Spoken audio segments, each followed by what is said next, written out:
What if a 1,000-year-old empire was about to rise again, armed with nuclear bombs?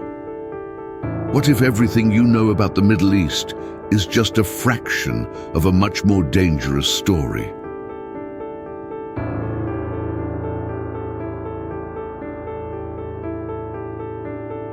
Iran today is a remnant of the great Persian Empire, which once stretched from Europe to India and Africa.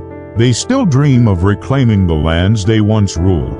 1,300 years ago, Islam reached Iran and indoctrinated the Persians.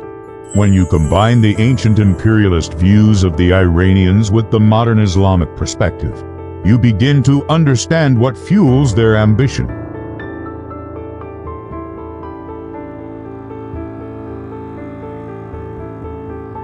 The truth is, the situation is becoming unsustainable, and the idea of diplomacy is growing more distant by the day.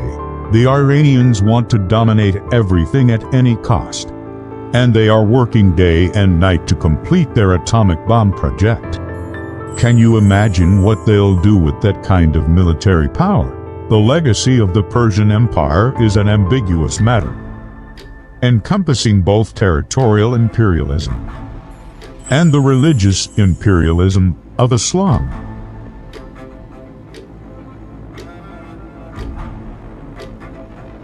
Iranians do not like Arabs. They see them as inferior, consider themselves more intelligent, and claim they don't want to be like the Arabs. They produce advanced weaponry and combat equipment. Iran's plan is to dominate the Arab countries, including Saudi Arabia and the holy sites of Mecca and Medina. They believe they are the rightful rulers of the Islamic world, not the Sunnis, and there is real hatred between them. In fact, Iran hates the Sunni world, which ironically includes Hamas, but they use Israel as a vehicle to infiltrate, indoctrinate, and destabilize the region, harming the Middle East to the point of eventually conquering it. They don't want peace, they want religious and political hegemony, no matter the cost.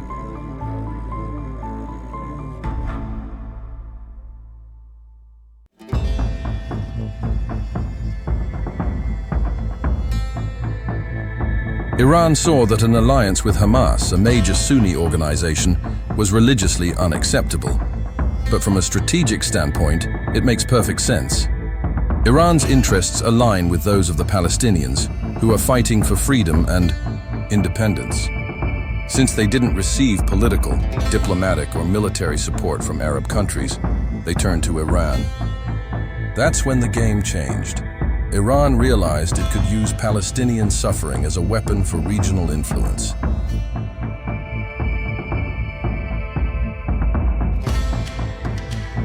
They built a proxy militia system designed to form a ring of fire around the State of Israel. The Islamic Republic of Iran rejected the United States and Westernization. It adopted a strategy known as Sarasir, which means building Shiite coalitions wherever Shiites are found. This network of alliances goes beyond borders, connecting militias, political parties, and religious leaders in a global expansion project. In Iraq, 70% Shiite. They created the popular mobilization forces Al-Hasht al-Shabi. In Yemen, 30% Shiite, the Houthis. In Azerbaijan, Shiites, who support Iran. Observe the distribution. In Afghanistan and Pakistan, 10% Shiite. Strategic connections. The Fatmayun and Zanabayun emerged. In Lebanon, 30% Shiite, Hezbollah, while its own people face sanctions, inflation, and shortages. The regime prioritizes weapons over food. To strengthen these militias, Iran invests its own tax revenues in them. This creates a spiral of sacrifice. Iran wants to sacrifice Hezbollah and the Shiite Arabs. Hezbollah wants to sacrifice Israel's enemies, including Hamas, for being Sunnis. Hamas wants to sacrifice the very residents of Gaza. Everyone wants to sacrifice the other. But who will be the last to fall? Iran is the major destabilizer of the Middle East. It funds terrorist groups, provides training and expertise. Among them, Hamas, Hezbollah, Islamic Jihad, and others.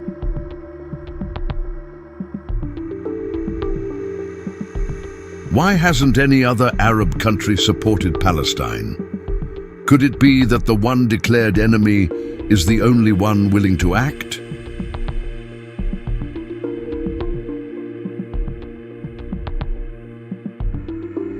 All are Iranian proxies and operate according to received directives. Iran is the father of global terrorism.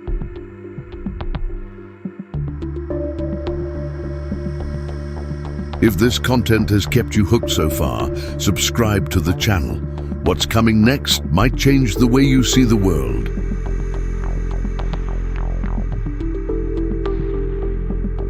The goal isn't to protect the Shiites.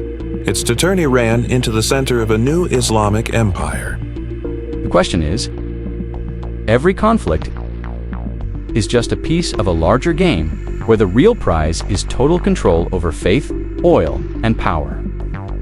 The dream of the Islamic Republic of Iran is to first control the Middle East and eventually conquer the entire world.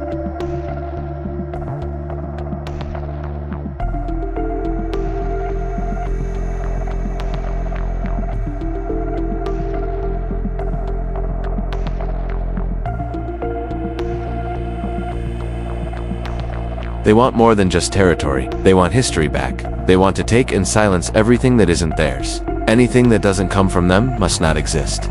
In the latest offensive, Iran launched 350 missiles and drones toward Israel, carrying 60 tons of explosives. The Israeli military, together with its allies, intercepted 99% of the threats. Some missiles were intercepted over Jerusalem, even above the mosque. It was more than just an attack. It was a symbolic message. No one is safe, not even in the holiest place. Iran doesn't just want to wound the enemy. It wants to stake a claim on spiritual, psychological, and cultural territory. Are facing a war that's not just about land. It's about narratives, memory, and eternal domination. When a regime like Iran's claims that destroying Israel is a messianic mission, we must take that statement seriously. This poses a threat not only to the Jewish people, but to global peace. The world needs to understand that what's emerging in the Middle East is a problematic imperialist state called Iran, whose leaders believe they are guided by Allah and that all their decisions are divine. Therefore, if they choose to develop a military nuclear program, it will be seen as a divine decision. The danger is that the use of these weapons could also be justified as divine against Christianity, Judaism, or against infidels in India, China, Taiwan, or Japan. That the world must recognize this Iranian imperialism, which could consume the finest parts of the world as we know it. What if the next war doesn't start with tanks, but with a single decision, whispered as if it were divine? ISIS has burned people alive in cages, crucified Christian children, and beheaded women accused of blasphemy. And Iran funds these ideas. What happens when that same fanaticism holds a nuclear warhead? This is not just politics. A faith disguised as apocalypse. Imagine a world where an atomic bomb could be launched not out of strategy, but blind faith, where diplomacy doesn't exist, only martyrdom, where destroying an enemy capital is seen as an act of devotion, not war. That is the scenario Iran's nuclear program may usher in, a future where Judgment Day isn't a metaphor, but a governing agenda. And most alarming of all, while the West debates resolutions and sanctions, Iran marches forward. Day and night. In its underground labs, it trains generations of youth convinced that dying and killing for a divine cause is the highest form of glory.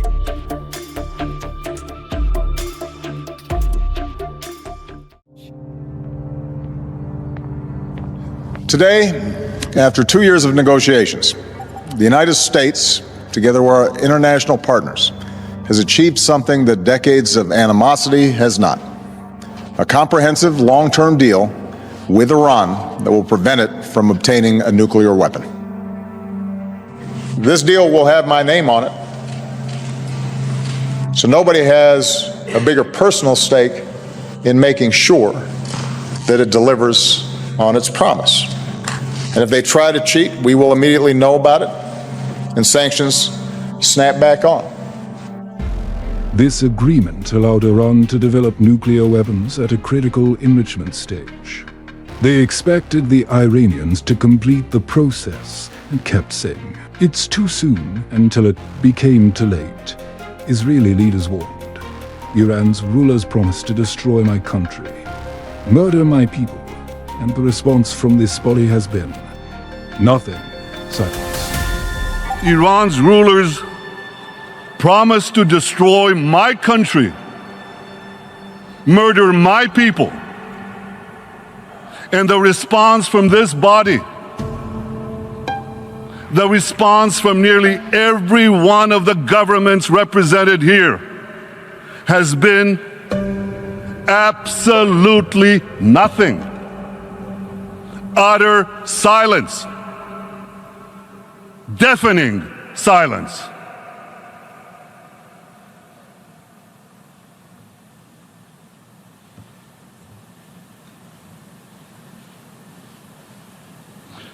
Perhaps you can now understand why Israel is not joining you in celebrating this deal.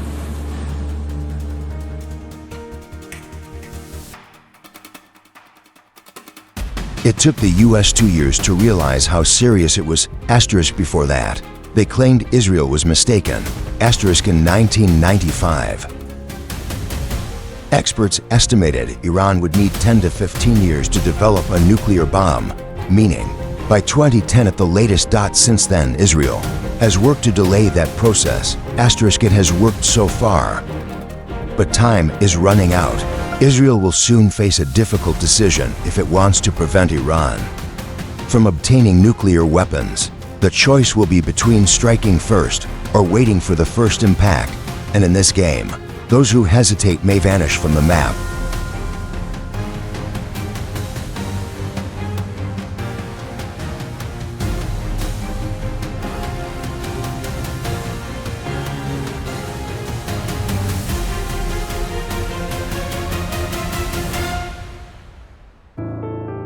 There's no doubt Iran is building an atomic bomb. They deceived the world by claiming they weren't developing it. But they were. They've created missiles capable of launching that bomb far beyond Israel. Israel is merely the forward outpost of Western culture in the Middle East. The Jewish people are fighting against a global threat. Iran openly talks about the annihilation of Israel. Do you realize how serious that is?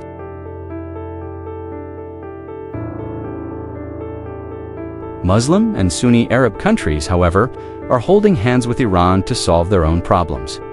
If the US doesn't embrace these nations, they will turn to Russia and China for support.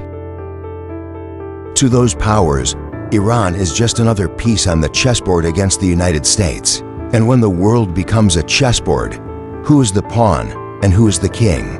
In a world of cynicism, nations that fight terrorists, yet cause civilian collateral damage, end up being condemned. While Israel pays the price for its alliance with the US, this strategic alliance is more about the new world order than about religion. If you look closely, the cards are already on the table, and this has already been declared by China, Russia, Iran, and their partners. October 7th didn't happen out of nowhere. Perhaps it was just the opening move. If you've made it this far, you might be one of the few who still care about the truth. In the next episode, we'll reveal an even more shocking connection. And if you're subscribed, you'll be the first to see it. We are deeply grateful for your presence. Help our channel grow and reach more people. Leave a like, subscribe, and share in the comments what impacted you most in this video. Every action you take gives us the strength to keep investigating what many prefer to keep hidden.